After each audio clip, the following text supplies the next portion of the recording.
Hi friends, ಎಲ್ಲರಿಗೂ ನಮಸ್ಕಾರ. ನಮ್ಮ ಕುಕಿಂಗ್ ಚಾನಲ್ಗೆ ಸ್ವಾಗತ.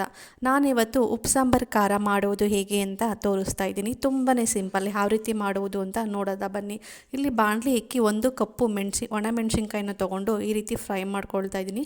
ಸ್ವಲ್ಪ ಲೈಟಾಗಿ ಹುರ್ಕೊಳ್ತಾ ಇದ್ದೀನಿ, ತುಂಬಾ ಹುರ್ಕೊಳ್ಳೋಕೆ ಹೋಗ್ಬೇಡಿ. ಅದು ಫುಲ್ಲು ಕಪ್ಪಾಗ್ಬಿಟ್ರೆ ಚಟ್ನಿ ಚೆನ್ನಾಗಿ ಬರೋಲ್ಲ, ಫುಲ್ಲು ಕಪ್ಪಾಗ್ಬಿಟ್ಟಿರುತ್ತೆ.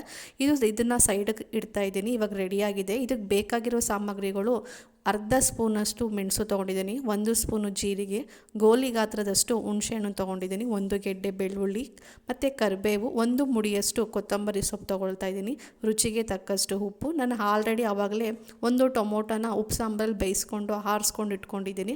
ಅದನ್ನೆಲ್ಲ ಮಿಕ್ಸ್ ಮಾಡಿ ಇಲ್ಲಿ ರುಬ್ಕೊಳ್ತಾ ಇದ್ದೀನಿ. ಬಟ್ ನಾನು ನೀರನ್ನು ಉಪಯೋಗಿಸ್ತಾ ಇಲ್ಲ, ಉಪ್ಪು ಸಾಂಬಾರನ್ನೇ ಉಪಯೋಗಿಸಿ ನಾನು ಖಾರ ರೆಡಿ ಮಾಡ್ಕೊಳ್ತಾ ಇದ್ದೀನಿ.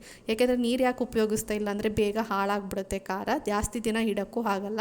ಅದಕ್ಕೋಸ್ಕರ ನಾನು ಉಪ್ಪು ಸಾಂಬಾರಲ್ಲಿ ಆಡಿಸಿ ರೆಡಿ ಮಾಡ್ಕೊಳ್ತಾ ಇದ್ದೀನಿ. ನೋಡಿ ಫ್ರೆಂಡ್ಸ್, ಇವಾಗ ರೆಡಿಯಾಗಿದೆ ಉಪ್ಪು ಸಾಂಬಾರು ಖಾರ. ಎಷ್ಟು ಚೆನ್ನಾಗಿ ರೆಡಿಯಾಗಿದೆ ಅಲ್ಲ. ನಮ್ಮ ಚಾನಲ್ನ ಸಬ್ಸ್ಕ್ರೈಬ್ ಮಾಡಿ, ಲೈಕ್ ಮಾಡಿ, ಶೇರ್ ಮಾಡಿ. Thank you friends.